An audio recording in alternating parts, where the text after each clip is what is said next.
तो हेलो दोस्तों, आज हम जानेंगे पंच और सरपंच चुनाव लड़ना क्या है और कितना मुश्किल हो चुका है।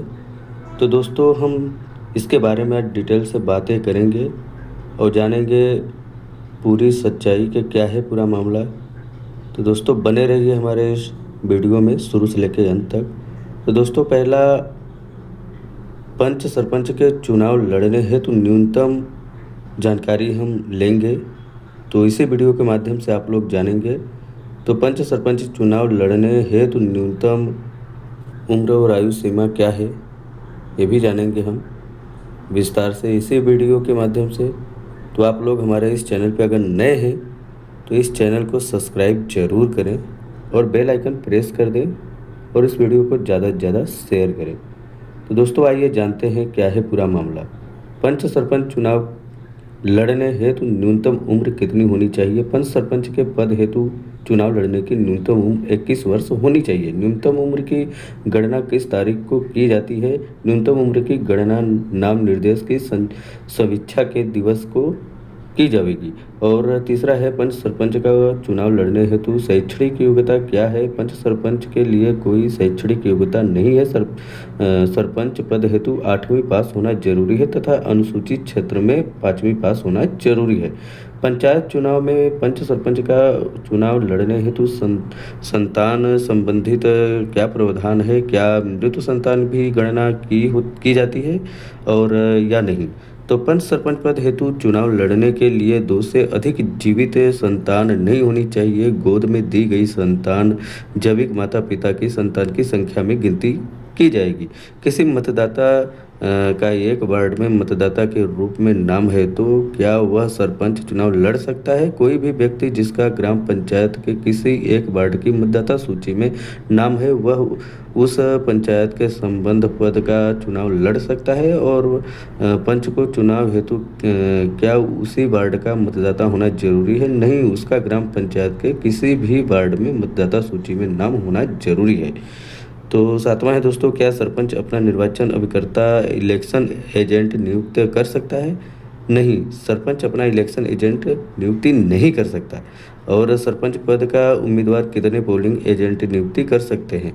और सरपंच पद का उम्मीदवार प्रत्येक मतदाता केंद्र के लिए पोलिंग एजेंट नियुक्ति कर सकता है। तो दोस्तों जैसा कि आप लोग देख पा रहे होंगे हमारे इस वीडियो के माध्यम से कि कितना मुश्किल लग रहा है यह कार्य पंच और सरपंच भाइयों के लिए, जो कि आसानी से पहले हो जाया करता था, लेकिन अब उतना ही मुश्किल दिन पर दिन होता जा रहा है। सरपंच और पंच का चुनाव तो सबके लिए भारी होता जा रहा है, ये सब लोगों के लिए आसान नहीं है दोस्तों। तो दोस्तों इसमें कुछ शर्तें और नियम भी लागू होते हैं सरकार के द्वारा। ये जो शर्तें रखी गई हैं, जो हम आपको बता रहे हैं, जो कुछ क्वेश्चन भी रखे गए हैं और इसका आंसर भी इसके साथ में ही हम आप सभी को दिखाने का प्रयास कर रहे हैं और आप लोग हमारे इस वीडियो के माध्यम से देख पा रहे होंगे। तो दोस्तों अगर आप लोग को समझ में नहीं आ रहा हो तो आप लोग इसका स्क्रीनशॉट लेके आप लोग समझ सकते हैं और पढ़ भी सकते हैं।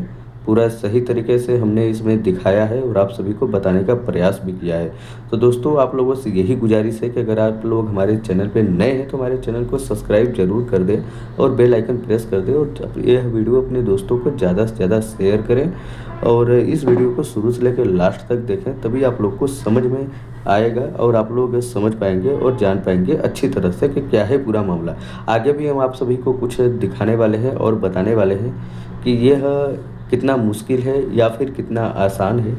तो दोस्तों ऐसे ही रोचक वीडियो पाने के लिए और देखने के लिए हमारे चैनल को सब्सक्राइब कर लें। हमें भी आप अपने परिवार का हिस्सा बनने का मौका प्रदान करें।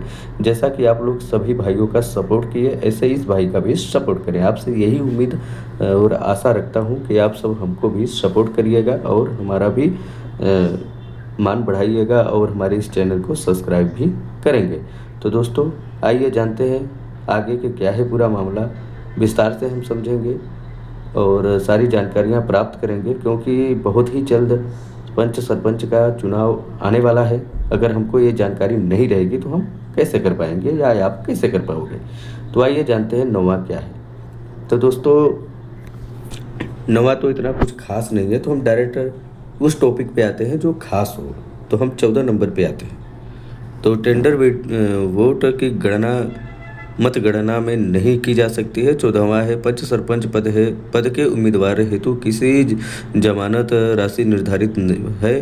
पंच हेतु कोई जमानत राशि नहीं होती है, किंतु सरपंच पद हेतु 500 रुपये निर्धारित है। आरक्षित वर्ग महिला हेतु यह राशि 250 रुपये निर्धारित की गई है। 15वां है क्या सरपंच का चुनाव सरकार से मानदेय प्राप्त करने वाला कर्मियों भी लड़ सकता है? तो सरकार से किसी भी प्रकार का जो मानदेय प्राप्त करता हो वो चुनाव नहीं लड़ सकता है। और 16वां है क्या सरपंच पद का उम्मीदवार अपनी पत्नी या पति को इलेक्शन एजेंट निर्वाचन अधिकर्ता नियुक्ति कर सकता है? तो इसमें उत्तर में है दोस्तों, सरपंच पद के उम्मीदवार इलेक्शन एजेंट नियुक्ति करने का प्राधिकार ही नहीं है, जो कि आप अपने घर वालों को ही नहीं कर सकते हैं। 17वां है पोलिंग एजेंट मतदाता निर्कर्ता की नियुक्ति कैसे होती है? संबंधित में पीठासीन अधिकारी को निर्धारित प्रारूप में आवेदन करने पर पोलिंग एजेंट नियुक्ति की जा सकता है। और गणना एजेंट कैसे नियुक्त होते हैं? तो गणना एजेंट को संबंधित गणना एजेंट के प्रारूप में आवेदन किया जाता है। और 19वां है क्या पंच सरपंच के चुनाव दलीय आधार पर होते हैं या नहीं? तो बाकी इसमें होते हैं या नहीं, तो इसका उत्तर है दोस्तों नहीं।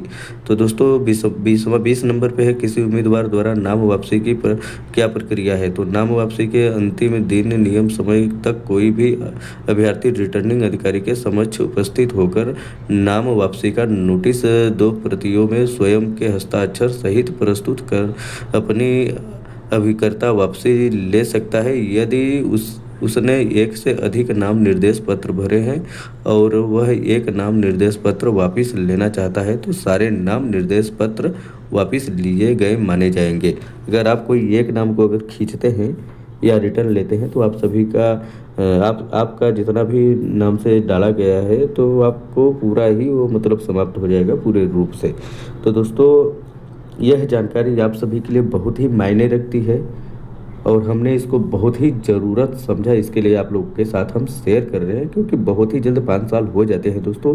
और बहुत सारे हमारे इच्छुक भाई जो हैं सरपंच और सरपंच पंच का चुनाव लड़ने का जिज्ञासा रखते हैं और उम्मीद भी करते हैं कि हम अगले पंचवर्षीय में चुनाव लड़ेंगे और जीत पाएंगे।